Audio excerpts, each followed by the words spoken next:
নারীর ভিতরে পিয়াস আছে, ও পিয়াস এত তৃষ্ণা আছে, ওই তৃষ্ণা মিটবে না। ওই তৃষ্ণার পানিটা আমি পুরুষের কাছে রেখেছি। পুরুষের ভিতরে পিয়াস আছে, পুরুষের ভিতরে তৃষ্ণা আছে, ওই পানিটা আমি মহিলার কাছে রেখেছি। একজন অপরজনের জন্যে পাগল হয়ে থাকবে। জোড়া সৃষ্টি করেছ সবার, তাই তো সুন্দর ধরা। একের লাগি অপরজনে হয় যে মাতোয়ারা।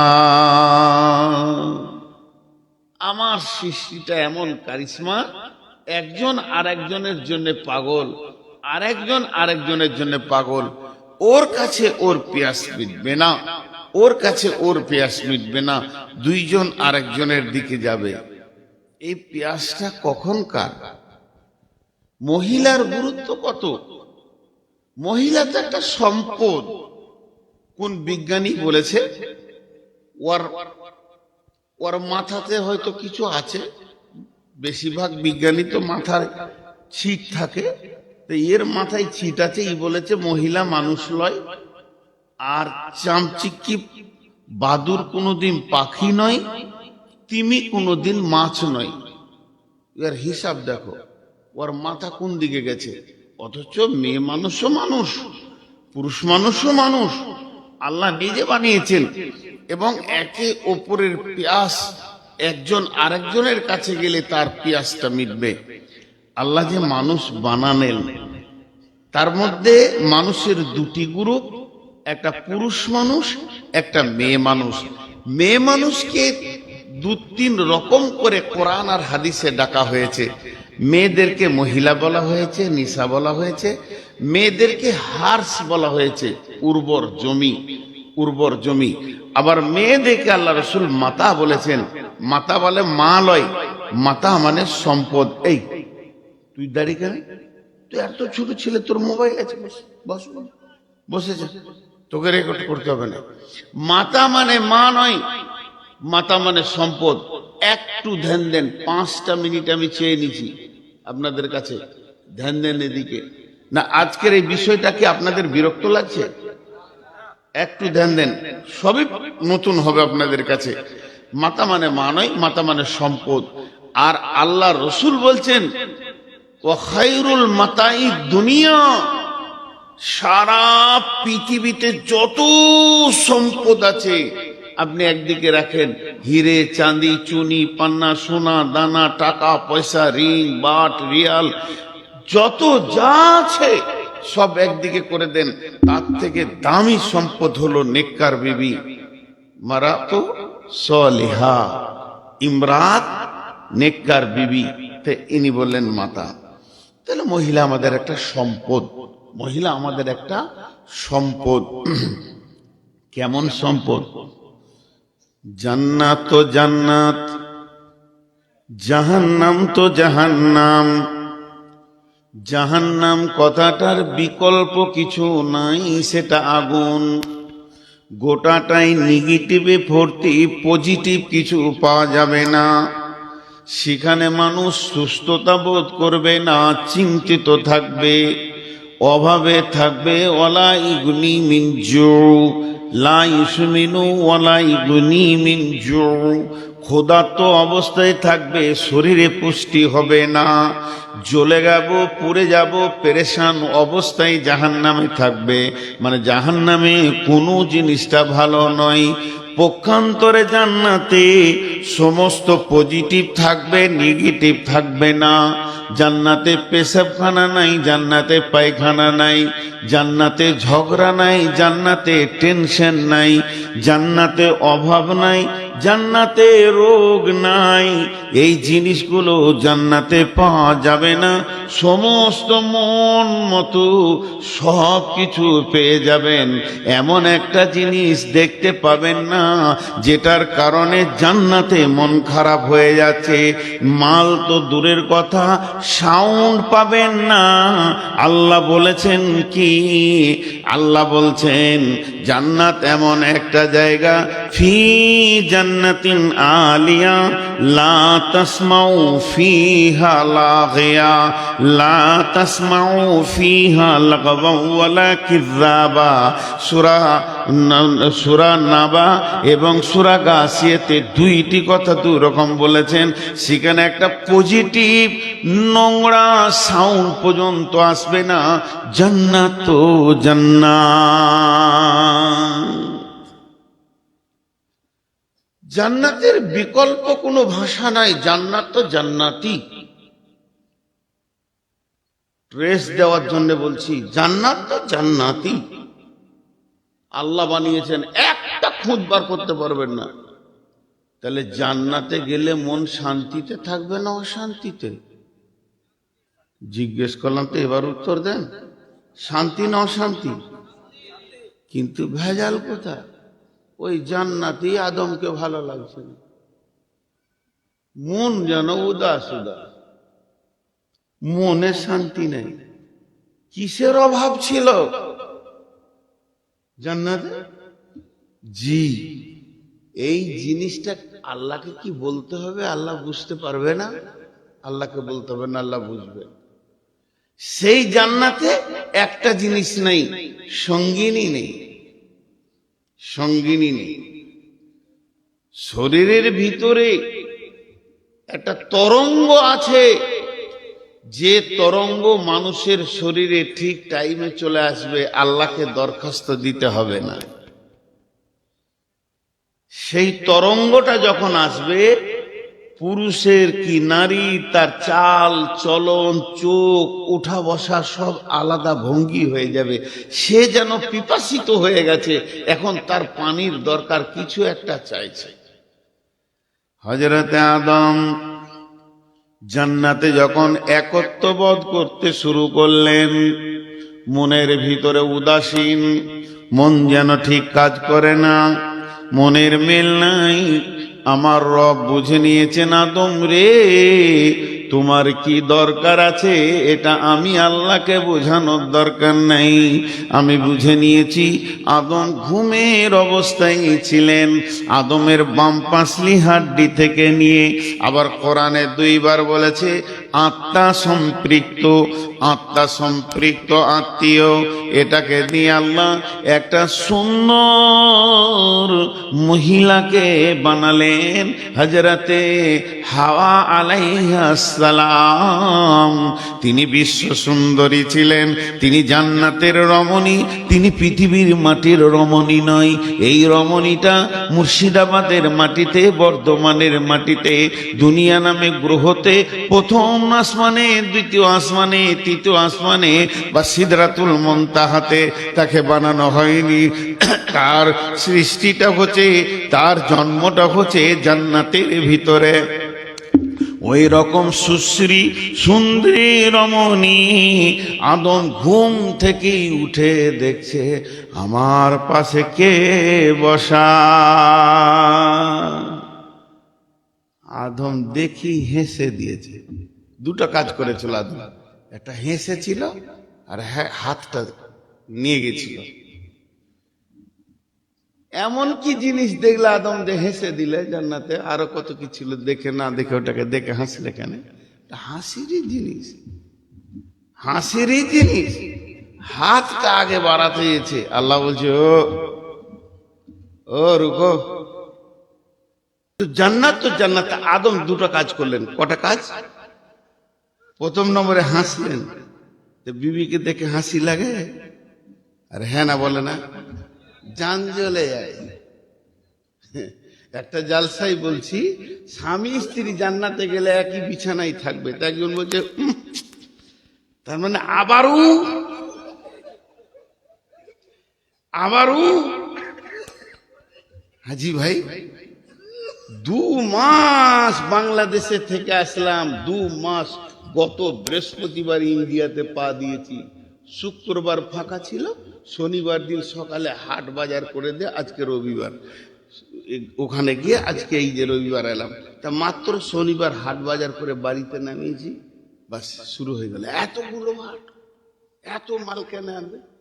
তা জান্নাত যদি ওই বিবিটা আবার যায়, তা যারা বিরক্ত হয়েছে ওরাও বলবে না উফ আল্লাহ কোন সিস্টেম করলো? ও যখন উফ বলেছে তখন আমি বলতে শুরু করেছি, মানে বুঝে লেছি ওর কষ্ট চলছে, বাংলাদেশের ঘটনা। তখন আমি বললাম, প্রত্যেকটি জান্নাতির ভিতরে সমস্ত নবীকে পাওয়া যাবে। একজন মুফাসসিরিন বলেছেন জান্নাতীরা কেমন হবে, একটা জান্নাতীর ভিতরে সমস্ত নবীকে পাওয়া যাবে, মানে সমস্ত রকম নবী মিলিয়ে একটা জান্নাতি হবে। জান্নাতীরা হবে হযরতে আদম আলাইহিস সালামের মতো উঁচু পুরু, মেয়েরা হবে হাওয়ার মতো, অতটা সাইজের মানুষগুলি হয়ে যাবে। প্রত্যেকটা জান্নাতীর হৃদয়টা, দিলটা হবে আইয়ুব আলাইহিস সালামের মতো। প্রত্যেকটি জান্নাতীর বাহ্যিক চেহারাটা হবে হযরতে ইউসুফ আলাইহিস সালামের মতো। প্রত্যেকটি জান্নাতীর চরিত্র হবে নবী মুহাম্মদুর রাসূলুল্লাহ সাল্লাল্লাহু আলাইহি ওয়াসাল্লামের মতো। মানে সমস্ত নবীর ভিতরে যত গুণ ছিল, একটা জান্নাতের ভিতরে অত গুণ থাকবে। তেলান সালামান সালামা। তখন নিঃশ্বাসটা ভালো করে ফেললে, যাক তাহলে জানটা বাঁচবে, নাহলে ভেজালই থাকবে আর কি। মেশিন তো কথা বলার মেশিন। একজন বিজ্ঞানী বলেছে যে একটা পুরুষ সারা দিনে 2500 থেকে 2500টা শব্দ ব্যবহার করে, সারা দিনে শব্দ ব্যবহার করে, আর একটা নারী 3500 থেকে 5000 শব্দ ব্যবহার করে। চিন্তা করেন কত বড় মেশিন কথা বলার। তো এই জিনিস হচ্ছে, তা আল্লাহ তাবারাক ওয়া তাআলা আদম আলাইহিস সালামের পাশে যখন হাওয়াকে নিয়ে এলেন, তা আদম দেখি ফিক করে হাসছে। হাসি তো লাগবেই তোকে, একা আছে, বন্ধু বান্ধবও নাই, বান্ধবীও নাই, বিবিও নাই, একা কি ভালো লাগে? পুরুষ এমন একটা মানুষ এমন একটা প্রাণী যাকে বলা হয়েছে মানুষ সোশ্যাল, সামাজিক প্রাণী। সমাজ ছাড়া চলতে পারবে না। মানুষকে একা যদি কোনো বিলে দাঁড় করিয়ে দেওয়া হয়, হতাশা হয়ে মারা যাবে সামাজিক প্রাণী। আর দ্বিতীয় কাজ কি করতে গেছে? হাতটা দিতে গেছে হাওয়ার গায়ে। আল্লাহ বলছে, ওই রূপ বিয়ে পড়াই আগে। তার মানে পুরুষের এটা নিচার আছে, এটা নিচার আছে। নাহলে আমি এখানে যখন জালসায় আসছি তো দেখছি জোড়া জোড়া ঘুরছে, 2-3টে জোড়া দেখলাম। তা মনে মনে করলাম, তোরা তো জোড়া থাকবি রে, আজকের যে সুযোগ পেয়েছিস, জোড়াটা না থাকবি তো কবে থাকবি বল? আমি কেন ডিস্টার্ব করবো? আমি বুড়া, আমার দাড়ি পেকে গেছে, আমি চোখ মুজে চলেই গেলাম। বোরখা পরে কানে এমনি করে কথা বলছি। হাওয়া আদমেও বলেছিল কিনা আল্লাহ জানে। তো এখানে দেখলাম যে এইভাবে কথা বলছে। আল্লাহু আকবার। এরপরে আল্লাহ বলছেন, ইয়া আইয়ুহান নাসু তাকু রাব্বাকুমুল্লাযী খালাকাকুম মিন নাফসিন ওয়াহিদাতিন ওয়া খালাকা মিনহা যাওজাহা ওয়া বাসতা মিনহুমা রিজালান কাসীরা ওয়াত্তাকুল্লাহাল্লাযী তাসাআলুনা বিহি ওয়াল আরহাম ইন্নাল্লাহা কানা আলাইকুম রাকিবা।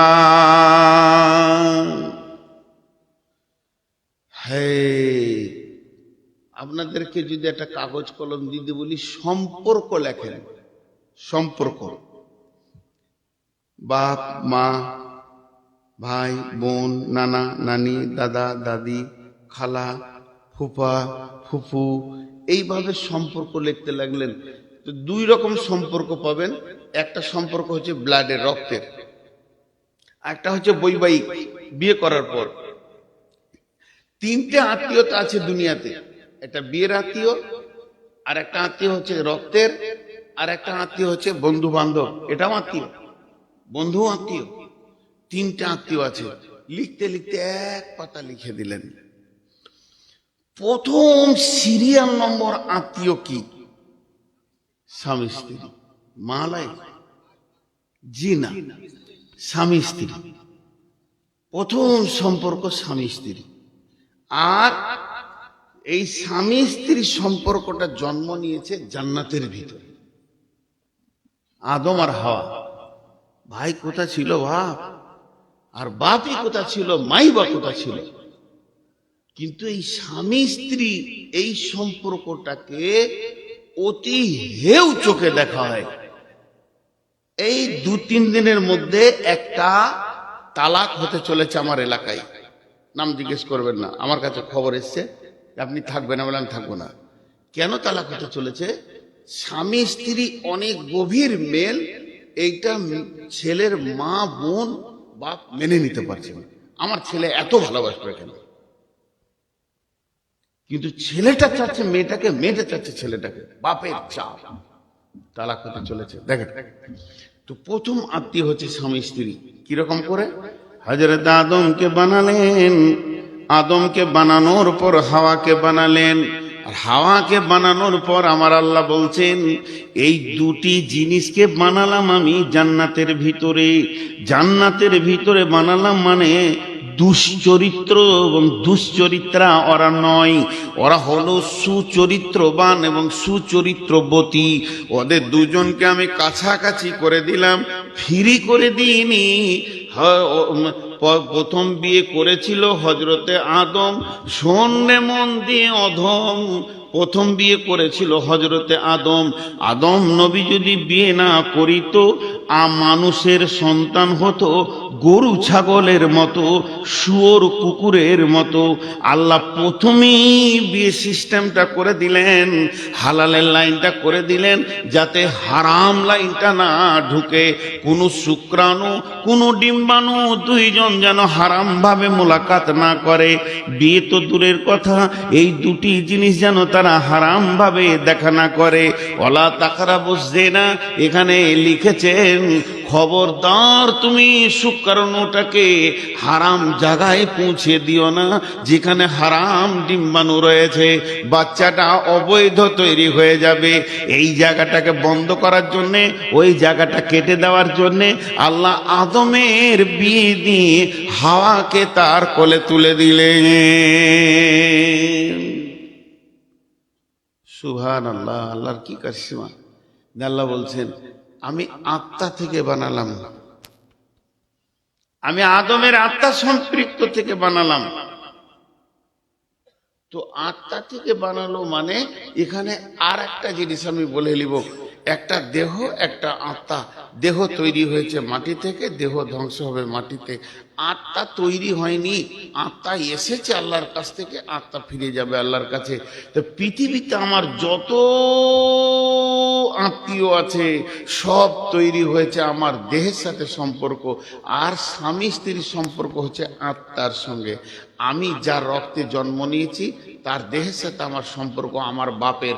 আমার মেয়েটা আমার রক্তে জন্ম নিয়েছে, তার সাথে আমার সম্পর্ক হলো দেহের সাথে সম্পর্ক, রক্তের সম্পর্ক, দেহের সঙ্গে সম্পর্ক। দেহ যেমন লন্ড ভন্ড ভেঙে চুরমার হয়ে মাটি হয়ে যাবে, এ আত্মীয়তাগুলো মাটি হয়ে যাবে।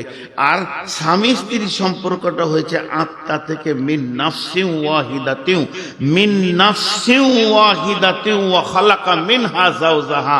আত্মার যেমন মত নাই, আত্মা ইল্লিন সিজ্জিনে যাবে, জান্নাতে যাবে, জাহান্নামে যাবে, এই আত্মার যেমন মত নাই, স্বামী স্ত্রীর সম্পর্কের কোনো শেষ নাই।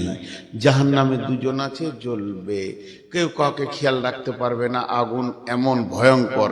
কিয়ামতে দুজন আছে, হাই হাই নাফসি নাফসি করবে, কেউ কাউকে খেয়াল রাখতে পারবে না। কবরে আল্লাহ জ্বলন। যদি জাহান্নামী হয়ে যায় দুজনে, তাদের কোনো মেলের কথাটা চিন্তা করাই যাবে না। আর দুজনে যদি জান্নাতি হয়, আবার একটা খাটে আল্লাহ জান্নাতে শোয়াবেন,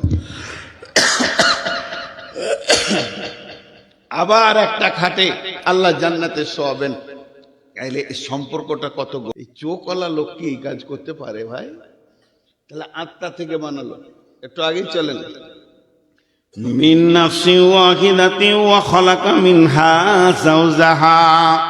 আল্লাহ বলছেন ওয়াবাসা মিনহুমা রিজালান কাসীরান ওয়ান নিসা ওয়াত্তাকুল্লাহাল্লাযী তাসাআলুনা বিহি ওয়াল আরহাম ইন্নাল্লাহা কানা আলাইকুম রাকিবা। আল্লাহ তাবারাক ওয়া তাআলা বলছেন, তুমি ওই আল্লাহকে ভয় করো যার নামে তোমরা ভিক্ষা করো, যাচঙ্গা করো এবং আত্মীয়তা ব্যাপারে সতর্কতা অবলম্বন করো। নিশ্চয় আল্লাহ তোমাদের ব্যাপারে সচেতন। তাসাআলুনা বিহি ওয়াল আরহাম ইন্নাল্লাহ কানা আলাইকুম রাকিবা। যারা আত্মীয় আছে তাদের সাথে সম্পর্ক ভালো রাখো, সম্পর্ক ছিন্ন করিও না। এগুলো আল্লাহ বানিয়েছেন, পৃথিবীর বুকে আল্লাহ আত্মীয়তাটা বানিয়েছেন। এ ব্যাপারে তোমাদেরকে সতর্ক থাকতে হবে। একটা হলো হাক্কুল ইবাদ আর একটা হলো হাক্কুল্লাহ। হাক্কুল্লাহর সব থেকে বড় ইবাদত হচ্ছে নামাজ পড়া। হাক্কুল্লাহর যতগুলো ইবাদত আছে সব থেকে বড় ইবাদতের নাম হচ্ছে সলাত পড়া। আর সলাতের ভিতরে সব থেকে কঠিন হচ্ছে ধ্যান রাখা। আর হাক্কুল ইবাদ যতগুলো আছে সব থেকে বড় ইবাদত হচ্ছে আত্মীয়তাকে গছিয়ে রাখা, সব আত্মীয়কে রাখা। কিন্তু এর ভিতরে কঠিন হচ্ছে আত্মীয়ের মনকে ঠিক রাখা। দেখবেন যে বোনটার পেছনে আপনি বেশি খরচা করবেন, মহব্বত করবেন, যাকে বেশি সময় দেবেন, ওই বোনটার সাথেই আপনার রাগারাগি। যে ভাইটার জন্য আপনি পেরেশান, তার পড়াশোনা, চাকরি, ওঠা বসা, লেনদেন, ওই ভাইটাই আপনার সাথে কথা বলবে না। এত কঠিন। তাসাআলুনা বিহি ওয়াল আরহাম, আল্লাহ বলছে আত্মীয়তা ঠিক রাখো। আর আল্লাহ তোমাদের ব্যাপারে সচেতন। খুব ধ্যান দেন, আমি আয়াতটা ধীরে ধীরে তর্জমা করছি। তাহলে এই আয়াতে আল্লাহ তাবারাক ওয়া তাআলা বললেন, আর স্বামী স্ত্রী সম্পর্কটা জান্নাতে তৈরি হলো। এবার একটু আগিয়ে যাই দ্বিতীয় আয়াতে। বিসমিল্লাহির রহমানির রহিম। ওয়ামিন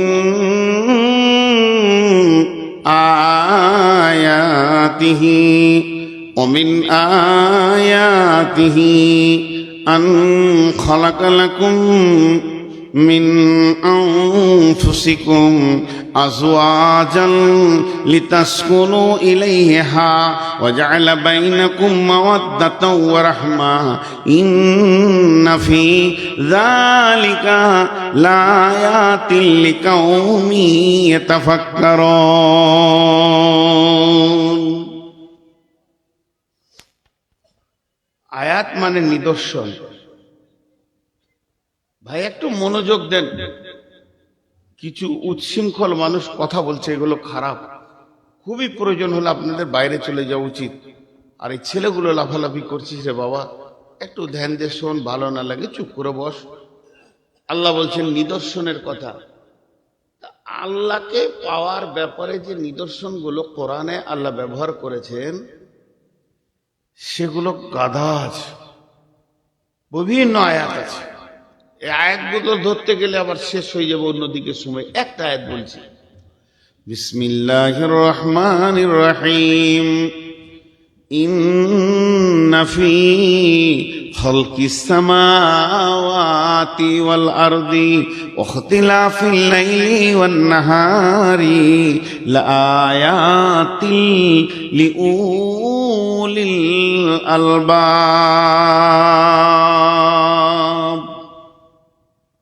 এরকম অনেক আয়াত পাবেন, কোরআনে অনেক আয়াত পাবেন। আফালা ইয়ানজুরুনা ইলাল ইবলি কাইফা খুলিকাত ওয়া ইলাস সামাই কাইফা রুফিয়াত ওয়া ইলাল জিবালি কাইফা, অনেক আয়াত পাবেন। এই আয়াতে আল্লাহ কি বলেন? নিশ্চয়ই সৌরজগৎ সৃষ্টি করার ব্যাপারে, আসমানে যা ঝুলছে, যা দৌড়ছে, নক্ষত্র, তারা, প্লুটো, নেপচুন যা রয়েছে, মঙ্গল, বুধ গ্রহ, সৌরজগতের সৃষ্টি দেখে এবং জমিনকে সত্তবক আমি বানিয়েছি জমিনের ভিতরের কারিশমাকে দেখে। এবং দিবারাত্রির যে পরিবর্তনটা হতে রয়েছে, রাত দিনের পেছনে দৌড়ছে, দিন রাতের পেছনে দৌড়ছে, কিয়ামত পর্যন্ত কেউ কাউকে ধরতে পারবে না, দ্রুত গতিতে দৌড়ছে। সূরা ইয়াসিনে আল্লাহ বলছেন, এইগুলো যখন জ্ঞানী ব্যক্তিরা দেখবে তো ওই জায়গাতেই আমাকে খুঁজে পেয়ে যাবে। লিউল আয়াতিল লিউলিল আলবাব, আলবাব মানে হচ্ছে জ্ঞানী সম্প্রদায়। জ্ঞানী সম্প্রদায়রা এর ভিতর থেকে আমাকে খুঁজে পেয়ে যাবে। জি ভাই, একটু ধ্যান দেন। তোমার জ্ঞান আছে, আল্লাহকে দেখো। আল্লাহকে তো দেখা যায় না, বলে আল্লাহর নিদর্শন দেখে তুমি আল্লাহকে বিশ্বাস করো। কত আর বলবো, কত আর বোঝাবো। জি, তা আল্লাহ বলছেন তোরা অনেক দেখেছিস আমার নিদর্শন। আমার নিদর্শন দেখতে দেখতে তোদের জ্ঞানের ভান্ডার বেড়ে গেছে। আমি তোদেরকে জ্ঞান দিয়েছি, তবে একটা সুপ্ত আমার নিদর্শন তোদেরকে ধরিয়ে দিচ্ছি, হয়তো ওদের খেয়াল আছে কিনা নাই। ভাই, মোবাইলের লাইটটা বন্ধ করেন। আপনি ইচ্ছা করে আমাকে জ্বলাচ্ছেন, বুঝতে পারছি। এটা আপনার করা উচিত হয় নাই, আল্লাহ মাফ করবে না। আপনি জানেন যে আমি মোবাইলে লাইট নিতে পারি না, তারপরও আপনি দিচ্ছেন। তা এদেরকে শুনতে দেন। আপনাকে বিরক্ত লাগছে, বাড়ি চলে যান। আপনি নিয়ত করছেন যে তোকে ঠান্ডা করে ছাড়ো, তোর করা কি দরকার আছে? আমি রুগী মানুষ, আস্তে আস্তে করে বলছি, আপনার হিংসা করার কি দরকার আছে? লালগোলা এলিয়ায় এমন একটা বাচ্চা নাই যে জানে না নূর মোহাম্মদ ইন্ডিয়া নিতে পারে না। তো এবার সুপ্ত ভাবে লুকানো আছে, সেটাকে আল্লাহ খুঁজে বের করে দিয়ে বলছে, দেখ আর একটা নিদর্শন কি। ওমিন আয়াতিহি আন খালাকালাকুম মিন আনফুসিকুম আজওয়াজান লিতাসকুনু ইলাইহা ওয়া জাআলা বাইনাকুম মাওয়াদ্দাতা। আমার নিদর্শনের ভিতরে আর একটা নিদর্শন দেখ। লম্বা ভাবে তোরা দেখতে দেখতে চল, গোটাটাই দেখতে পাবি। আমি পুরুষের আত্মা সম্পৃক্ত থেকে তার বিবিকে আমি বানালাম। শুধু বানালাম এটাই নয়, দুইজনের ভিতরে বিরাট বড় পিপাসার মরুভূমি বানালাম। একজন আর একজনের কাছে যখন চাঞ্চল্য হয়ে যাবে, তারা চলে যাবে একজন আর একজনের কাছে। লিতাসকুনু ইলাইহা, পৌঁছানোর পরেই পরে আল্লাহ ওদের দুজনকে পিপাসার পানি দিয়ে শান্তি করে দেবে, আর ওর চাঞ্চল্যকে ঠান্ডা করে দিবে। পুরুষের উগ্রমতি ঠান্ডা হবে, মেয়েদের উত্তালটা ঠান্ডা হয়ে যাবে। আর ওই দুইজনের যখন দৈহিক সম্পর্কে মাখামাখি করবে, তখন আমি ওদের ভিতরে রহমত বর্ষণ করব। ওয়াজআলা বাইনাকুম মাওয়াদ্দাতাও ওয়া রাহমা। এই রহমতের দাবিদার, রহমতের মালিক একজনই, সেটা আল্লাহ। যাকে ইচ্ছা দেবেন, যাকে ইচ্ছা দেবেন না, সেই দানা আপনি তাদের মধ্যে দেব। আর আমি এ কথাটার ব্যাপারে পৃথিবীর বুকে যত গবেষণালয় রয়েছে, যেখানে বিজ্ঞানীরা বসে রয়েছে, তাদেরকে আমি চ্যালেঞ্জ দিলাম, ইন্না ফি যালিকা লাআয়াতিল লিকাউমি ইয়াতাফাক্কারুন। বার করো আমি কি করে বানিয়েছি, আত্মা থেকে কি করে বানিয়েছি, তুমি বার করো। চ্যালেঞ্জ, কিয়ামত পর্যন্ত পশ্চিম দিকে সূর্য উঠতে পারবে, উঠে যাবে, কিন্তু তুমি এর সূত্র বের করতে পারবে না। আর দুইজন দুইজনের জন্য পাগল, এটা তুমি বার করো। কত বড় তুমি বিজ্ঞানী হয়েছে, তোমার জ্ঞানের বহর কত হয়েছে, তুমি একবার বার করে দেখিয়ে দাও। পারবে না। আমি এটা আল্লাহ বানিয়েছি, এর ভিতরে সুপ্ত মহব্বত ভরা আছে, আর এত গভীর আছে, একজন আর একজনের জন্য পাগল। কিন্তু বর্তমানে কিছু দাবি জিনিসকে আমাকে খারাপ লাগে। মেয়েরা, বেশিরভাগ বোনেরা, ভাইয়ের বোনেরা এসে একটা দাবি করে, এটা আমার রক্তের ভাই, আমার মায়ের পেটের ভাই, আমার বাপের ঔরসের ভাই, একই বাপের ঔরসে একই মায়ের পেটে আমরা 4 বোন 4 ভাই হয়েছি, তুই তো পরের মেয়ে এখানে বউ হয়ে এসেছিস, আমার ভাইয়ের ওপরে আমার দাবি বেশি। এটা সব থেকে মারাত্মক ভুল। একটা নারীর তার ভাইয়ের ওপরে যে দাবিটা আছে, আর একটা নারী তার স্বামীর ওপরে দাবি লাখো গুণে বেশি। তুই তো ভাই বলছিস, 3 দিন পর ভাই আর বোন থাকবে না মরে গেলে, কিন্তু জান্নাতে গিয়েও তোর ভাবি স্বামী বের করে নেবে, তখন কি করবি? গাল চুলকে বেড়াবি? বোনেদের আচরণ এত খারাপ ভাবিদের সঙ্গে, ওরা থাকে পরের ঘরে, আর 3 দিন যদি বেড়াতে আসে আর মা বাপ যদি বেঁচে থাকে এই হালাত আসে, তো ভাবি গলার জানকে জ্বালিয়ে শিখে পুড়ে ভরিয়ে কাবাব বানিয়ে দে মায়ের ঘরে, আবার শ্বশুর বাড়ি যায়। এটা সবারই। ও যে কাবাব বানাচ্ছে ওর ভাবিকে, ওর ননদ ওকে বানায়। চ্যানেল ওরা ঠিক রেখেছে। আমার বাড়ির পাশে বিচার করছে বোন, ভাইকে বলছে, মা বাপকে ভালোবাসবি, নাহলে জান্নাত যাবি না। কোরআনে আছে মা বাপ যেন উ না করে। আমি শুনছি, আহা, এত বড় বয়ান কে দেয় রে? আমি বক্তাও পারবো না। যার তার কথা শুনে মা বাপকে কষ্ট দিই না। যার তার বলতে কে? ভাবিটাই দিয়ে মা বাপকে কষ্ট দিই না। আর 2 দিন পরে শোনা গেল ওই ভদ্র মহিলা যে ওর ভাইকে জ্ঞান দিয়ে গেল বেড়াতে সেরাতে, ও 3 মাস নিজের শাশুড়িকে বাড়ির বারান্দায় উঠতে দেয়নি। কি ডেঞ্জারাস জিনিস চলছে পৃথিবীতে, কি ডেঞ্জার জিনিস চলছে। মেয়েগুলো বোকা। ওই যে মেয়েটা ওর ভাইকে বলে গেল মা বাপ মরে গেছে,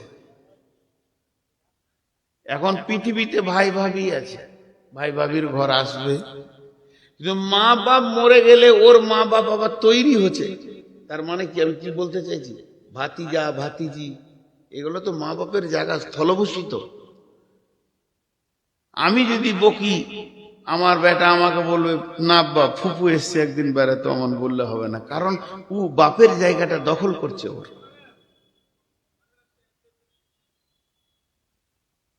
ওইদিকে পাঠাবো, এখানে কি পাঠাবো, কিটা পাঠাবো? আরে ভাই উঠে যাচ্ছ কেন, বলো কি পাঠাবো? ওই জন্যই তো স্বামী স্ত্রী বায়ান করি না, মাথা গরম হয়ে গেল আবার চলে গেল। আর বউটা এসছে জালসা শুনে, বলছে পাঠা, এখানেই পাঠা। এইখানে নসিব কোথা রাখি ভাই আমার। ফোন করছে, তোর এহতিয়াত হচ্ছে না যে কোথা ফোন করছি। আর আমি হচ্ছি সব থেকে বদমাস বক্তা, এই কথাগুলো শুনি আমি। আবার আমি ওই চোখ মুজে বায়ান করতে পারি না, আমি নিজে বুঝি তারপর লোককে বলি। আপনাদের খারাপ, এই বোনগুলো কি ক্ষতি করলো জানেন? বাপের ভিটাতে আগুন লাগিয়ে দিয়ে চলে গেল। কারণ ওই ভাবির পেটে যেগুলো হচ্ছে, ওর ভাতিজি ভাতিজা ভাইপো ভাইজি যেগুলো হচ্ছে, ওদেরকে ভাবি বলবে তোর ফুফি আমার জান জ্বলিয়ে দিয়েছে রে, আমার ভিতরটা জ্বালিয়ে দিয়েছে। তোর আব্বা ভালোবাসতো, কিন্তু তোর বড় ফুপু ছোট ফুপু যখন আসতো তখন তোর আব্বার হাতে মার খেয়েছি, এমন এমন কথা বলতো। এদের মিজাজ তৈরি হলো আমার মায়ের জান জ্বালিয়েছে আমার ফুপু। তো যখন ফুপি আসবে, টোটো থেকে নামবে, ভাতিজাকে বলে বাপ সালাম আলাইকুম, বাপ হলো যাও সালাম ফালাম লাও, পরে হবে। ছেলে এত গরম কেন? ও জানে যে আমার মায়ের জান জ্বালিয়েছে, এটা আমার মায়ের দুশ্মন। জীবনের মতো বাপ মায়ের ভিটা ভুলে যেতে হবে, এটা বুঝে না। ওই জন্যে যারা চালাক মেয়ে হয়, ভাবিকে আপন করে রাখে। আল্লাহ তাবারাক ওয়া তাআলা বলে দিলেন যে সারা পৃথিবীর সমস্ত পুরুষের চয়ন সুতুন শান্তি আছে তার স্ত্রীর কাছে। ومن آياته أن خلق لكم من أنفسكم أزواجا لتسكنوا إليها وجعل بينكم مودة ورحمة إن في ذلك لآيات لقوم يتفكرون দুটো আয়াত বললাম। এবারে দুজন কেমন করে দুনিয়াতে চলবে, স্বামী স্ত্রী কিভাবে চলবে, তারা কিভাবে দুনিয়া করবে।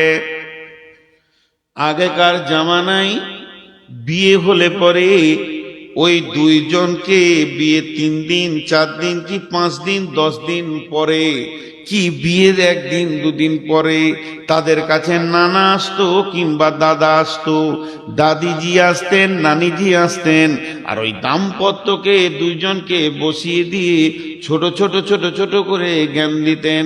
বন্ধু, হে ভাইয়া, ওরে আমার বোন রে, নাতিরে, পুতিরে, তোমাদের বিয়ে হয়েছে মানে তোমরা মহা সমুদ্রে একটা কিনারায় নেমেছো। এই সমুদ্রটার নাম হলো দাম্পত্য জীবনের সমুদ্র। একজন আর একজনের হাত ধরবে আর এমন মজবুত করে ধরবে, দাম্পত্যের সমুদ্রে মাঝে মাঝে বড় বড় জোয়ার উঠবে, ভাটি আসবে, তখন যেন হাতটা ছাড়া না হয়ে যায়। তুমি ওকে ধরবে, ও তোমাকে ধরবে। দাম্পত্য সমুদ্রকে পার হয়ে পরপারে যেতে হবে, তবেই তোমরা কামিয়াব হবে। আর সমুদ্রের মাঝে যদি একে অপরের হাত ছাড়া হয়ে যায়, এই জোয়ারকে সহ্য করতে না পারো, তাইলে দাম্পত্য জীবনে তুমি সুখী হতে পারবে না। এইভাবে ছোট ছোট ছোট ছোট ছেলে মেয়েদেরকে জ্ঞান দেওয়া হতো। আমাকে দিয়েছে, বিয়ে করে 1 সপ্তাহ হয়নি, সম্পর্কে দাদু হলো। দুইজনকে বসিয়ে কত কথা বললো, জ্ঞানের কথা সব। এরকম হবে, তুই সহ্য করবি, এরকম হবে, চলবি, জ্ঞানের কথা বলতো। মানুষে বলেছে, এখন আল্লাহ বলছে। বিসমিল্লাহির রহমানির রহিম। আর রিজালু কাওয়ামুনা আলান নিসাই বিমা ফাদ্দালাল্লাহু বা'দাহুম আলা বা'দিন ওয়া বিমা আনফাকু মিন আমওয়ালিহিম ফাসসালিহাতুন কানিতাতুন হাফিজাতুন লিল গায়বি বিমা হাফিজাল্লাহ ওয়াল্লাতী তাখাফুনা নুসুজাহুন্না ফাইজুহুন্না ওয়াহজুরুহুন্না ফিল মাজাজি'i ওয়াজরিবুহুন্না ফাইন আতানাকুম ফালা তাবগু আলাইহিন্না সাবিলা ইন্নাল্লাহা কানা আলাইকুম রাকিবা।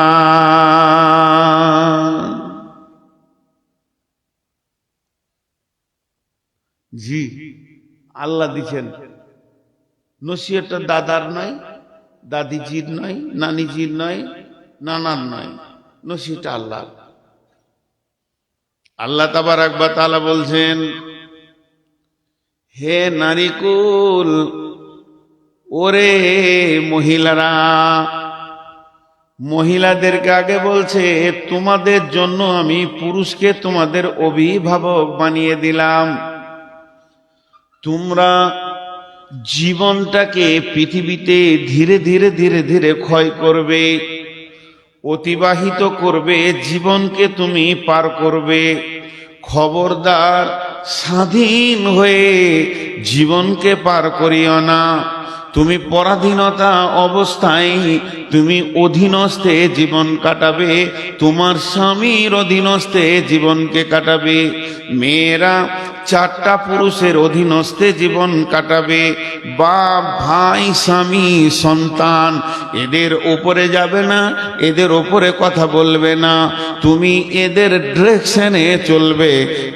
যে মেয়েটি জান্নাতি হয়, যে মেয়েটি জান্নাতে যদি যেতে চায়, যদি যদি আল্লাহকে আপন বানাতে চায়, আল্লাহর যদি আপন হতে চায়, তাহলে ওকে চিরদিন একটা জিনিস মেনে নিতে হবে যে আমি স্বাধীনতার মুখ দেখব না, পরাধীন হয়ে জীবনটা আমি চালিয়ে দিব।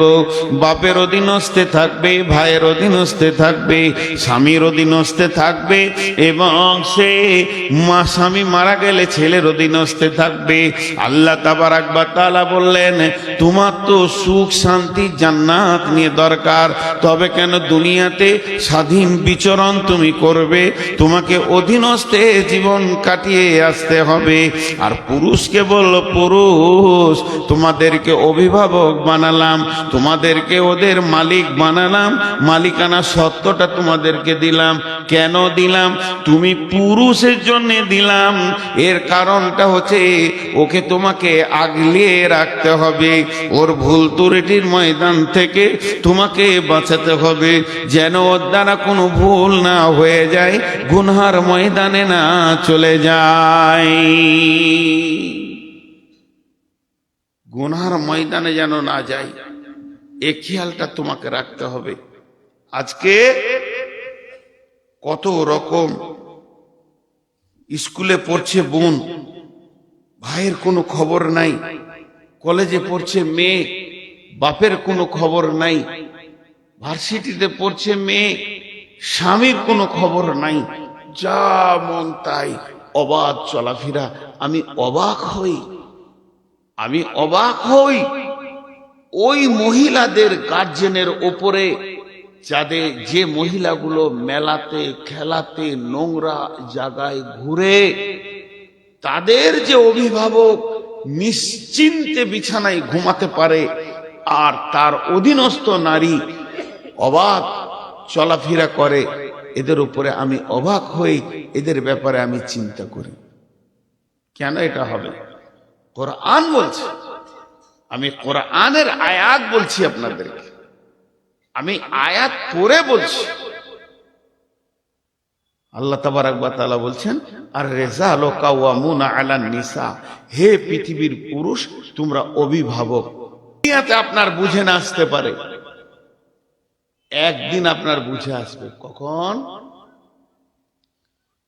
যেদিন কিয়ামত হবে, কিয়ামতের মাঠে বিচার হবে।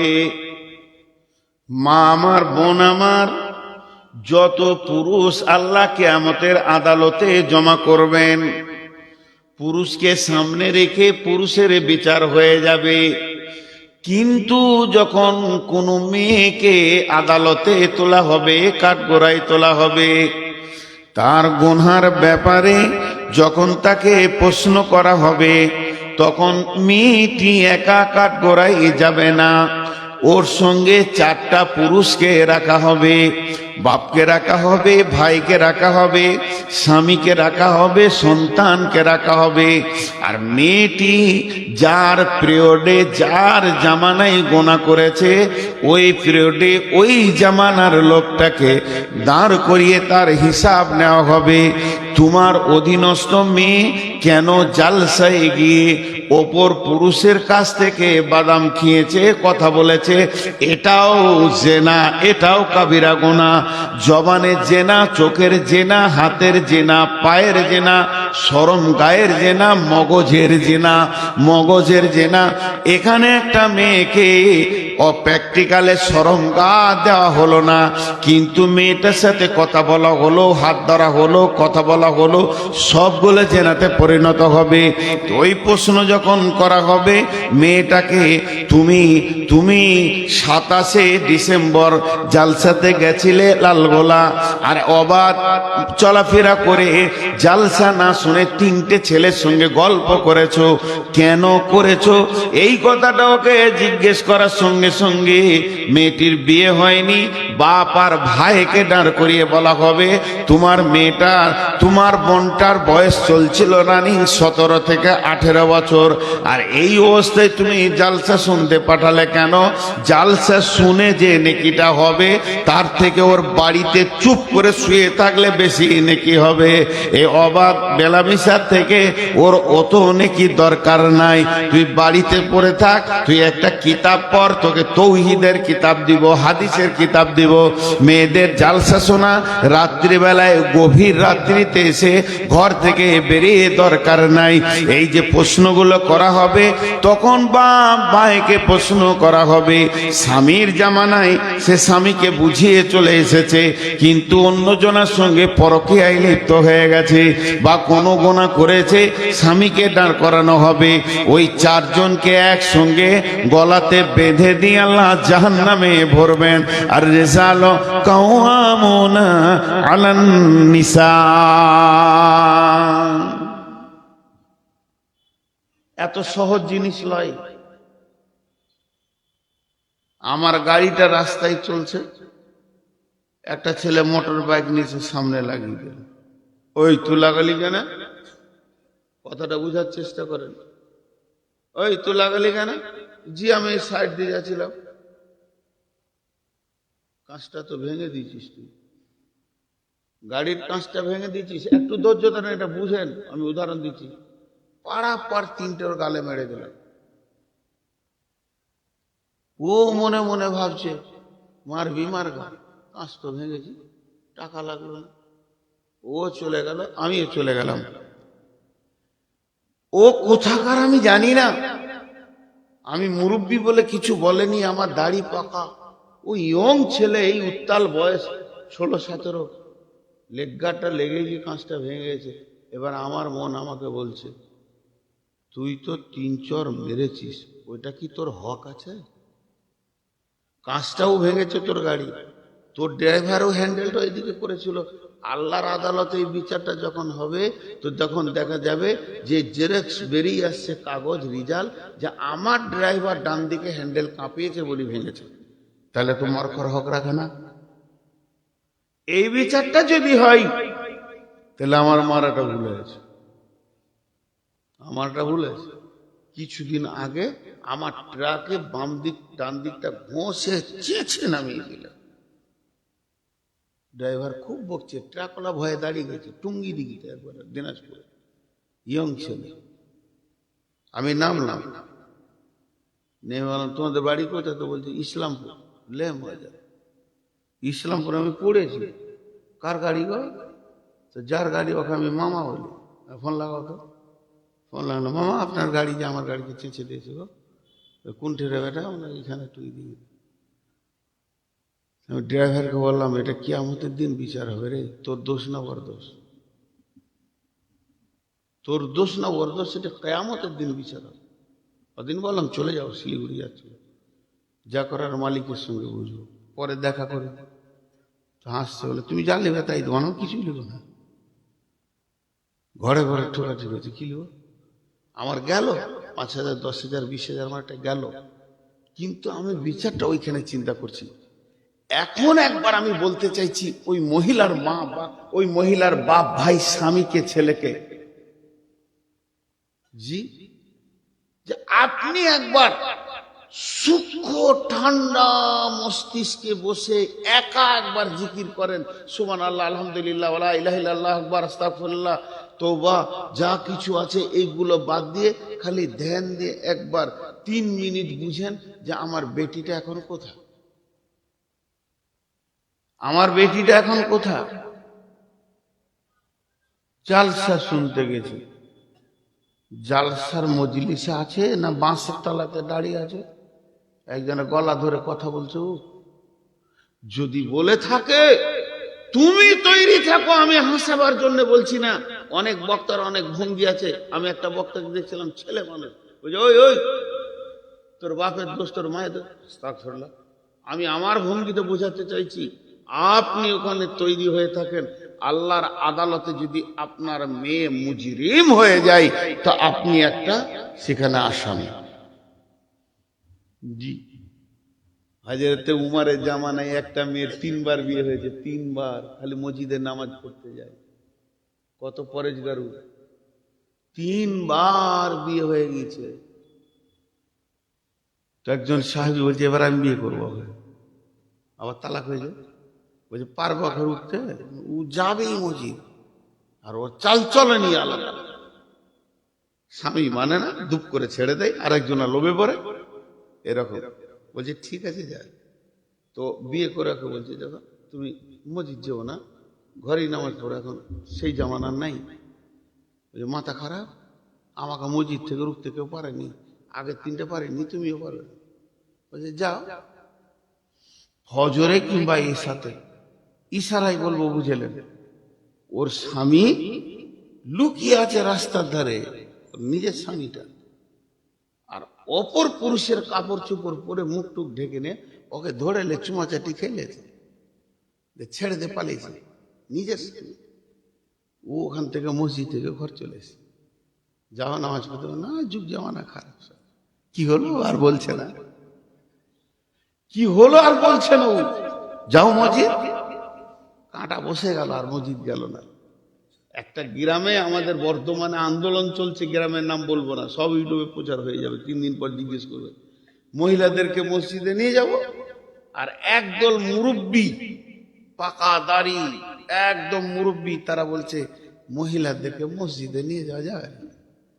এই আলিমের দল আর ওরা হচ্ছে জাহিলের দল। ওদের ভেতরেও মুরব্বী 2-1টা আলেম আছে। কথাটা ধ্যান দেন একটু, দীর্ঘদিন ওদের লড়াই চলছে। দিয়ে ওই গায়ে জালসা আছে, আমি প্রধান বক্তা আছি, মুরব্বীরা বলছে এত বড় মৌলবি যখন আসছে ওকেই শুধাবো। হাজি ভাই আমার পুঁজি আছে, আমি তো ফতোয়া দিই না, উত্তরও দিই না। তা আমি ঠিক মাগরিবের সময় ঢুকে গেছি ওই গ্রামে, একজন আলিম এসে বলছে যে হুজুর এই মসজিদে মেয়েরা নামাজ পড়বে, এ ব্যাপারে আপনার মত কি? মত আবার আমি দিব নাকি, আমি নবী নাকি? ফাইনাল আছে, রাসূলুল্লাহ সাল্লাল্লাহু আলাইহি ওয়াসাল্লাম বলেছেন ওদের যাওয়া জায়েজ আছে, আজও মক্কা মদিনায় যাচ্ছে, তো ওইটাকে না করবো আমি কি বিরাট বড় নবী হয়ে এলাম নাকি? আমি তো ফতোয়াই দিতে পারি না, আমি লোকের কাছে ফতোয়া নিয়ে নিয়ে চলি, আমার অত বহর নাই। আমি 2-4টা কিতাব দেখে মানুষকে 2-4টা কথা বলি, আমার নিজস্ব কোনো বহর নাই। তা আমি কি ফতোয়া দেবো? জায়েজ আছে তো যাবে। তো ফিক করে হাসছে, মানে মসজিদ যাবে ওই গ্রুপে ও আছে। ওর মনটা খুশি হলো, বলছে আজকে জালসাই ভালো করে বলবে, মানে বলবো। যে তারপরে ওকে আমি জিজ্ঞেস করছি, আমার থেকে ছোট তো, ওর নাম ধরে ডাকলাম, দিয়ে বললাম ওর বাড়ির পেছনে রোড আছে, রোড হাই রোড, বাস যেছে, ট্রাক সাঁসা করে দিচ্ছে। হাজি এই রোডে ট্রেন যাবে না? কেন যাবে না? চালাইলেই যাবে ট্রেনটা, ট্রেন যাবে, কিন্তু ট্রেন যাওয়ার আগে আরেকজনকে যেতে হবে। কে? লাইন। ট্রেন যাওয়ার আগে কে যাবে? লাইন যদি পেতে দেওয়া হয় ট্রেন যাবে কি যাবে না? বিশ্ব নবী আগে লাইন পেতেছেন, তারপরে ট্রেন চালিয়েছেন। আগে আইন করেছে মেয়ের গায়ে হাত দিলে গর্দন ছেটে দাও। সেই আইন সৌদিতে যখন হয়েছে, নিরাপত্তা 100% মেয়েরা পেয়েছে, তখন মসজিদ নিয়ে গেছে। এখন বাড়িতে বাপ ভাই রুখতে পারছে না, চারিদিকে পরকিয়া চলছে। আর মসজিদের নামে যদি সব মসজিদে তোমরা ফতোয়া দিয়ে দাও, তারা ফজরের সময় উঠে বলবে তাহাজ্জুদ করতে চলো, 3 দিন পর দেখবে ছেলে মানে বাচ্চা ডেলিভারি করাতে। আগে লাইন চালাও, তোমার গায়ে আইন তৈরি করো, যারা মদ খেয়েছে তাদের গর্দন ছেড়ে দিব, যারা মেয়ের গায়ে হাত দিচ্ছে তাদের গর্দন ছেড়ে দেব, জেনাকারীর গর্দন ছেড়ে দেব। রসুলের আইনগুলো আজও মক্কাতে চালু আছে। গায়ে তুই হাত দিয়ে দেখ, 70 ভরি সোনা পরে একাই মেয়ে যুবতী, টকবগে যুবক নামাজ পড়ে মসজিদ থেকে চলে যাচ্ছে। এই তুমি কে, কোথা বাড়ি বলার ক্ষমতা নাই, জিপ ছেটে দেবে, ওরা চালাবে। আমরা বিনা রেল লাইনে রেল চালাতে যেছি, তাহলে ঘটনা কি হবে?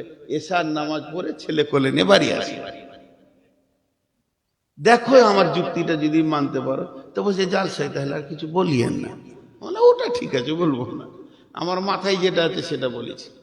তো আল্লাহ তাবারাক ওয়া তাআলা বলছেন, আর রিজালু কাওয়ামুনা, হে পুরুষের দল, তোমাদেরকে নেতা বানালাম। কেন নেতা বানালাম শুনে নাও। ওরা হলো লতা গাছের দল। জ্বর থাকবে তোমার ঘরে, পানি ঢালবে তুমি, তাকে খেতে দেবে তুমি, পোশাক দিবে তুমি, কসমেটিক্স দেবে তুমি, আর তার চিকিৎসা করবে তুমি, আর তুমি এত ভালোবাসবে। আর যদি ওর আগালটা না দেখো, ওই কদু গাছ তোমার চালা থেকে তোমার খালাতো ভাইয়ের চালাতে গিয়ে কদু ঝুলিয়ে দেবে। তা মেয়েরা হলো এমন ওদের অভিভাবক তোমাদেরকে হতে হবে। যদি তোমরা অভিভাবক হয়ে ওদেরকে গাইড না করো, ওরা অবাধ চলতে চলতে জেনা ব্যভিচার পরকীয়া বেড়ে যাবে। এর জন্য দায়িত্ব দিলাম, হে পুরুষের দল তোমরা ওদেরকে গাইড করবে, আর হে মেয়েদের দল তোমরা পুরুষের অধীনস্থে জীবন কাটাবে। আমি কিছু বলে যেতে চাইছি যে মেয়ে এবং ছেলে উভয়ে বুঝুক। তাহলে এদেরকে পুরুষ করা হয়েছে, মাঝে আবার মাথা মোটা মনে মনে করছে আল্লাহ আমাদেরকে এমনি অভিভাবক করেছে, আমি কি কমজোর আছি নাকি? ও তো নিয়ে আলাম, ছেলে পিলে ছিল না, দিলাম 4টা ছেলের মা বানিয়ে, তাহলে কি আমি বেটা ছেলে কম আছি নাকি? আল্লাহ বলছে তুই একটা ছেলে বানাবি, তোকে 2 বছর লেগে যাবে, 1 বছর লেগে যাবে একটা ছেলের মা বানাতে। আর একটা নিকৃষ্ট হারাম প্রাণী আছে শুকর, ওর যে ইঞ্জিন কত জোর, ও 1 সিজনে 1.5 ডজন বানাবে। তাহলে ও কি বড় আল্লাহর ওলি হয়ে গেল নাকি?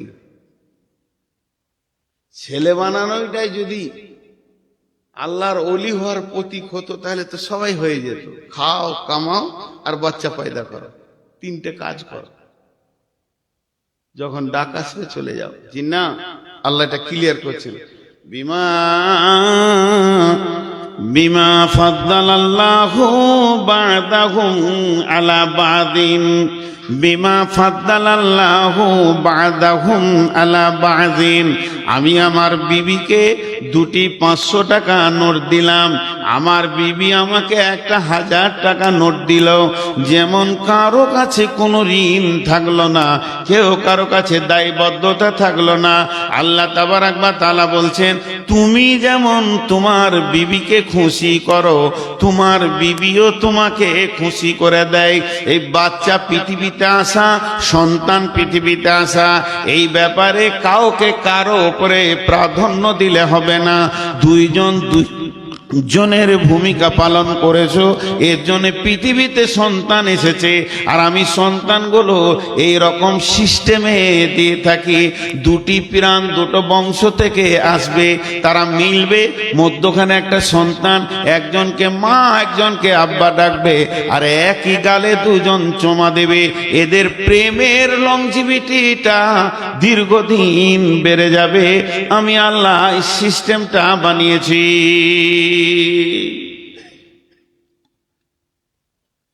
সিস্টেমটা বানিয়েছি। তবে তুমি পুরুষ কেন? পুরুষকে বলছে তবে তুমি পুরুষ কেন? ওয়াবিমা আনফাকু মিন আমওয়ালিহিম, ওয়াবিমা আনফাকু মিন আমওয়ালিহিম। তাই আমি এই জন্যে তোমাদেরকে পুরুষ বানিয়েছি। তুমি গ্রীষ্মে পুড়ে যাবে, শীতে কাঁপবে, বর্ষায় ভিজে যাবে। তুমি ভ্যান টানবে, টোটো টানবে, রিক্সা টানবে, কুলিগিরি করবে, তুমি মার্কেটে দৌড়বে, বাইকে দৌড়বে, যাতে দৌড়বে। ব্রেনকে পেরেশান রেখে তুমি পৃথিবীর কোণে যেখানেই হয় অবতাগু মিন ফাদিলিল্লাহি, আল্লাহর ফয়েজকে খুঁজে হাসিল করবে। হালাল উপার্জন করে নিয়েছে তোমার ইনকামের টাকাতে তুমি তোমার বিবিকে আনন্দ দেবে, খুশি করবে, টাকা দেবে, তাকে তুমি খাওয়াবে, চিকিৎসা করাবে, তাকে তুমি পড়াবে, তোমার পয়সাতে সে আনন্দ উপভোগ করবে। এর জন্যে তোমাকে আমি পুরুষ বানিয়েছি।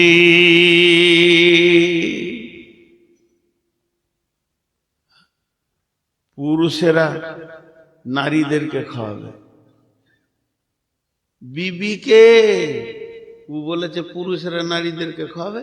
যে জিলেপি কিনে নিজে খালাতো বোনটাকে বলছে খাতো গে, মৌলভী সাহেব কাল জালসায় বলেছে পুরুষেরা নারীদেরকে খাওয়াবে, তোকে ওটা বলিনি, বিবিকে। ও খাওয়ানোর রাস্তা খুঁজে নিয়েছে, ওটা পাগলা, হুঁশি নেই তো। এই জন্য তুমি পুরুষ। এবার মেয়েদেরকে বলছে তুইও সংযত হ। আল্লাহর ওসিয়তটা দেখেন কেমন, একবার বলছে, একবার বলছে তুইও সংযত হ, তুই বেশি চিল্লাস না। তিনটে গুণ তোর ভিতরে নিয়ে আয়, সারা দুনিয়া তোর পেছনে পাগল হবে, তোর স্বামী হবে, তোর বাপ ভাই হবে, শ্বশুর শাশুড়ি হবে, সবারই হৃদয় ঠান্ডা হয়ে যাবে তোর ভিতরে যদি তিনটে গুণ থাকে। সেই তিনটে গুণ কি? ফাসলিহাতুন কানিতাতুন হাফিজাতুন লিল গায়বি বিমা হাফিজাল্লাহ। ফাসলিহাতুন কানিতাতুন হাফিজাতুন লিল গায়বি বিমা হাফিজাল্লাহ। তোমরা সলেহা হয়ে যাও, নেককার হয়ে যাও, हिफाजत करने वाली হয়ে যাও, অল্পে সন্তুষ্টি होने वाली হয়ে যাও। মেয়েদের তিনটি গুণ, এক নম্বরে হলো তুমি সলেহা হয়ে যাও, 5 ওয়াক্তের নামাজ পড়নে वाली হও, রোজা রাখনে वाली হও, স্বামীকে মাননে वाला হও এবং তুমি পর্দায় থাকনে वाला হও। এই যে গুণে গুণান্বিত, সাল্লাত খামসাহা সামাত সাহরাহা আহসানাত ফারজাহা আতাত বালাহা, এই রকম তুমি সলেহা হয়ে যাও, কানেতা হয়ে যাও, মানে অল্পে সন্তুষ্টি হয়ে যাও, যেতে অল্পেই তুমি সন্তুষ্ট হবে, বেশি লাফালাফি করবে না, বেশি চাইবে না। স্বামী যেমন সাদা মোটা এনে দেবে, মোটা চাল মোটা ভাত, যেমন স্বামীর ইনকাম। স্বামীকেও নবীজি বলেছেন, ও আনফিক আলা আয়ালিকা মিনাত তাওলিক, মাঝরে তুমি যেমন ইনকাম করবে ওই রকম তুমি ছেলে মেয়ে অধীনস্থ মা বাপের পেছনে খরচা করিও। তুমি এই খরচাগুলো করো তো তোমাকে স্বামী যেমন দিব তে খুশি হয়ে যাও, বেশি চেয়েও না। অল্পে সন্তুষ্টি মেয়েরা হয় না। এক চান্সে এমন কোন পুরুষ নাই, কি বলবে বুঝতে পারছি, কোন পুরুষ নাই যে সে তার বিবিকে এক চান্সে রাজি করে দিয়েছে। বলার আগে বুঝে নিচ্ছে, মুখ চালিয়ে যাচ্ছে। মার্কেট থেকে কি আনবে, 3টে কথা বলবে, 22টা কথা বলবে, তবে ওর মুখ বন্ধ হবে। 22টা। হায় রে আফসোস, লোক খালি বলে মৌলভী সাহেব একটা তাবিজ দেন তো, শালা বউ কথা শুনছে না। ওই দুঃখ তো আমি মরছি ভাই, তুই তো তাবিজ আমার কাছে চাইলে আমি কার কাছে যাব? একজনা ঝগড়া করছে খুব বিবির সঙ্গে, খুব ঝগড়া, দেখে নিব তোকে। বলছে তুমি কত পুরুষ আমি জানি, চিল্লা দিচ্ছে, বলছে দেখবি বলে রেগে ঘর থেকে বের হয়ে সুজা চলে এসছে হযরত উমরের কাছে। বিচার করবে খলিফাকে নিয়ে গিয়ে, সত্য ঘটনা, আমি ইতিহাস বলছি। হযরত উমরের ঘরের দরজায় এসেই ধাক্কা দিয়েছে, রাগে মোটে এসে তো পটাম করে ডেকে দিয়েছে। দেখি কান দিয়ে শুনতে পেয়েছে উমারের বিবি উমারকে ঝুটছে খুব। উমারের মতো বীর একটা আঙ্গুলের ইশারায় 18 লক্ষ বর্গ মাইল শাসন করেছে, যাকে দেখলে শয়তানও রাস্তা ছেড়ে দিত, তাকে ওর বিবি মেশিন চালাই, সেলাই মেশিন, খাচার খাচার খাচার খাচার খাচার। উমার চুপ করে বসে আছে। বলা হয়ে গেল, ধাক্কাটাই দিয়ে দিয়েছে প্রথমেই, এটাই হয়ে গেল ভাজাল। হযরত ওমর ভাবছে কেউ ডাকছে আমাকে, খলিফা মানুষ, নেতা মানুষ ডাকতেই পারে। দরজা খুলে দেখছে একজন ওই দিকে চলে যাচ্ছে। ওই ও ভাই, ও আল্লাহর গোলাম, বলছে আমার কাজ হয়ে গেছে, আমি যে কাজে এসেছিলাম আমার বিচার শেষ। বলছে এসো ভাই, এসো ভাই, এসো কাছে এসো। খলিফার ডাকার না বলতে পারলে না, এসে বলছে জি হুজুর বলেন। কি বলছে? আমি কেন বলবো ভাই, তুমি বলবে, ধাক্কা তো তুমি দিস। হুজুর বিবির সঙ্গে ঝগড়া করছিলাম, তা বিবি এমন এমন কথা বলছে, তো কলিজাটা জ্বলে গেল। আমি বলি দাঁড়া, উমারকে ডেকে নিয়েছি, এসে দেখছি আপনার ঘরে একই কেস। তা কেস দিব আর কাকে? হযরত ওমর মিষ্টি মিষ্টি করে বলতে লাগলেন, আমার কথাগুলো ধ্যান দিয়ে শোনো। গরম খাবার বানিয়ে খাওয়াই, 2 নম্বরে ওই মহিলার পেটে আমার বাচ্চাগুলো হয়েছে, কত কষ্ট করে ডেলিভারি নিয়ে দৌড়ে বেরিয়েছে। 3 নম্বরে প্রসব যন্ত্রণা সহ্য করে আমার বাচ্চাগুলোকে দিয়েছে। 4 নম্বরে আমার বাচ্চাদের পেশাব পায়খানা নিজের হাতে সাফ করেছে। তারপরে তুমি গুনে চলো, ওই মহিলা নিজের দুধ খাইয়ে আমার বাচ্চা মানুষ করেছে। মহিলা আমার কাপড় সাফ করে দেয়, আমার খানা পাকায়, রুটি পাকায়, মহিলা আমার সেবা করে। তারপরে সর্বোপরি মহিলা আমার যৌবন জগতের একটা বান্ধবী। তাহলে এতগুলো কাজ ওই মেয়েটা আমার করে, সামান্য বকলো তা কি হলো, চুপ করে শুনতে রয়েছি। অঙ্কে তো আমি জিতে আছি। তখন বলছে, হুজুর জি জি জি হ্যাঁ বুঝেছি, আমিও ঘর যাই, উপকুক কি আর করব। তো কানে তা হয় না, মেয়েরা সন্তুষ্টি হতে পারে না, স্বামীকে প্রথম চান্সে আনন্দ দিতে পারে না। বিশ্ব সুন্দরী ওই মেয়েটা, যার চামড়াটা চিকন, মাথা খারাপ, ওর স্বামীকে জিজ্ঞেস করেন, কলজেটা পুড়ে গেছে। আমি কয়েকদিন আগে বাংলাদেশে বলছিলাম, কিছু মা প্রিয় ছেলে আছে, মা মানি একবারে জান্নাতের টুকরো, মায়ের কথা শুনে বউটাকে পিটে দিয়েছে। এ বদমাশি, তোমার মাও মেয়ে, তোমার বউ মেয়ে, বউটার ভিতরে যত রকম বদমাইশি আছে তোমার মায়ের ভিতরেও সেগুলো আছে মেয়ে হিসাবে। তুমি বলিও না, যদি তোমার মাকে চেক আপ করতে চাও, তোমার আব্বাকে জিজ্ঞেস করো, আব্বা কেমন আছো? তোমার আব্বা চোখের পানিতে বলবে, বেটা কলিজাটা কাবাব হয়ে গেছে বাপ, আর মরার আগে কিছু বলিস না, তোমার বাপের কলজা শেষ করেছে। ভাবিও, বউকে বউয়ের মতো দেখো, মাকে মায়ের মতো দেখো। মাকে কষ্ট দিও না, মাকে কষ্ট দিলে জান্নাত পাবে না। তা বলে বউ মেরে জান্নাত পাবে?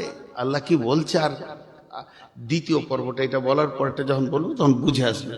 আজকে ক মাস আর কদিন আর কটা বাজছে একসঙ্গে বুঝে চলে আসবে ওই কথাটা যখন বলবো। বাংলাদেশে একজন কাঁদতে লাগলো, সে আমার হাতটা ধরে বললে, আমার জীবনে একটা অধ্যায় দিলেন, জ্ঞান দিলেন, আমি তওবা করবো, আজকে বিবির হাত ধরে আমি কেঁদে তওবা করবো। শুনেন, আর 2টা অধ্যায় আমিও শেষ করব। ফালা তাবগু আলাইহিন্না সাবিল, আল্লাহ বলছেন তাহলে তুমি প্রথমে সালেহা হয়ে যাবে, নামাজি পরেজগার হয়ে যাবে। 2 নম্বরে স্বামীকে সন্তুষ্ট রাখবে, অল্পে সন্তুষ্টি হয়ে। 3 নম্বরে তুমি হাফেজা হয়ে যাও। হাফেজা মানে হিফাজত করনেওয়ালি হয়ে যাও। প্রথম নম্বর, তোমার বডিটা তোমাকে হিফাজত করতে হবে। দ্বিতীয় নম্বর, তোমার জরায়ুতে তোমার স্বামীর শুক্রাণু পৌঁছে গেছে, ওটাকে হিফাজত করতে হবে, ওষুধ দিয়ে নষ্ট করলে হবে না। 3 নম্বরে স্বামীর মালের হিফাজত করতে হবে। এরপরে আল্লাহ পুরুষকে কি বলছে শুনেন, আল্লাহ পুরুষকে বলছেন, ওয়াল্লাতী তাখাফুনা নুসুজাহুন্না ফাইযুহুন্না ওয়াহজুরুহুন্না ফিল মাজাজি'i ওয়াজরিবুহুন্না ফাইন আতানাকুম ফালা তাবগু আলাইহিন্না সাবিলা ফাইন আতানাকুম ফালা তাবগু আলাইহিন্না সাবিলা ফাইন আতানাকুম ফালা তাবগু আলাইহিন্না সাবিলা ইন্নাল্লাহা কানা আলাইকুম রাকিবা। আল্লাহ কত বড় কথা বললেন।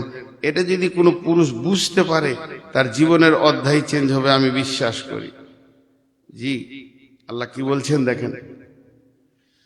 আল্লাহ এবার পুরুষকে বলছে, তোমাকে যদি তোমার মনে হয় যে তোমার স্ত্রী একটু বদমাশ হয়ে গেছে, চরিত্রের দিকে যাবেন না মাথাটা নিয়ে, কথাবার্তা শুনছে না, যেমন তাই করছে, মাকে এটা ওটা বলছে, ভাইকে, তা তোমার প্রথম কাজ হবে আল্লাতী তাখাফুনা নুসুজাহুন্না, ওকে ভয় দেখাও, নসিহত করো।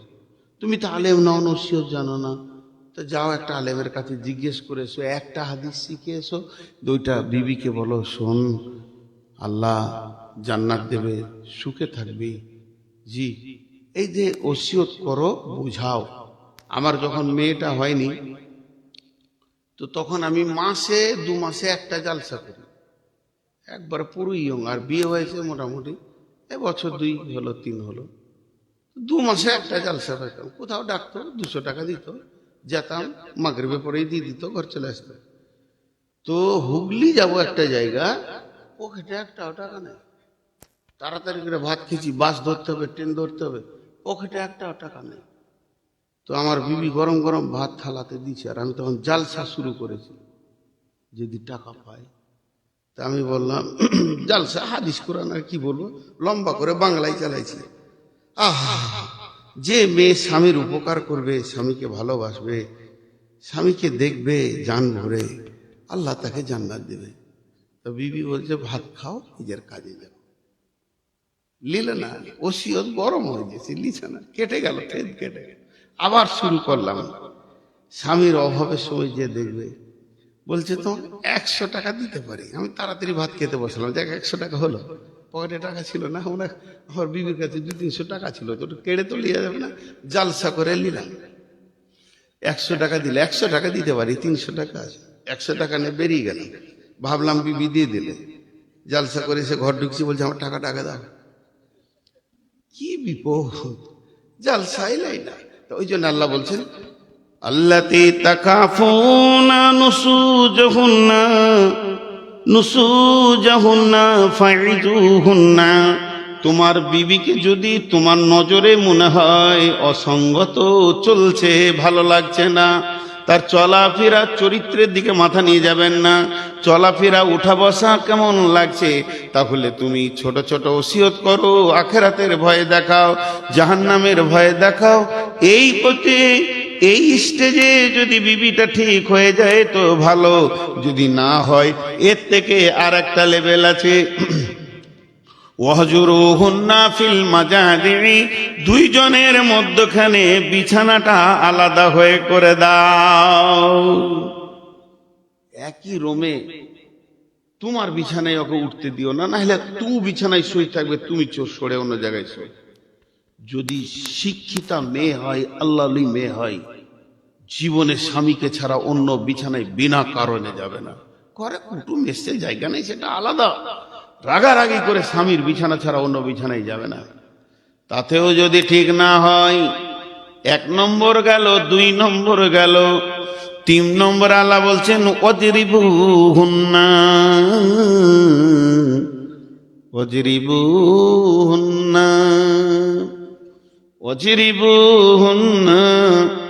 মারো। ওয়াজরিবুহুন্না, তুমি বিবিকে মারো, ওটা তোমার বিবি, তোমার কলিজা, তোমার প্রেমিকা, তোমার জানের জিনিস, তুমি ওকে মারো। কতটা পরিমাণ মারবে, শাসনে যতটা লাগে ততটাই মারবে, কিন্তু এমন করে মেরে দিও না হাতটা ল্যাংড়া করে দিয়েছো, কপালটা কেটে দিয়েছো, যেন সে মেয়েটা বিকৃতি হয়ে গেল, চেহারাটাই ওর সম্পদ তুমি নষ্ট করে দিলে। আর তুমি অ্যাক্সিডেন্টলি মারা গেলে স্ট্রোক হয়ে, আর তোমার বিবিকে দ্বিতীয় বিয়ে দিতে পারছে না, ওই মারের দাগ এমন হয়ে গেছে, এটা তোমার করার অধিকার নাই। যে আল্লাহ এবার কি বলছেন, ফালা তাবু আলাইহিন্না সাবিলা ইন্নাল্লাহা আলিয়ান কাবীরা। যদি সে ফিরে চলে আসে, তাহলে তাকে মারার জন্যে কোনো পথ খুঁজিও না, নিশ্চয়ই আল্লাহ সবার উপর শ্রেষ্ঠ। এর মানে ওইগুলো করে যদি তোমার বিবি পথে চলে আসে, মাকে আনন্দ দেওয়ার জন্য বিবিকে মারবে, এই কারণগুলো কারণ নয়। বোনকে খুশি করার জন্য বইয়ের গালে থাপ্পড় মারবে, এগুলো কারণ নয়। ছোট্ট করে একটা কথা বলছি, ছোট্ট করে, আপনারা 4টা মিনিট দেন, পুরো 12:30টায় ছেড়ে দিব। আমি অনেক বড় রোগী ভাই আমার, তাও আমি মাত্র 15 মিনিটের কনসিডার নিচ্ছি।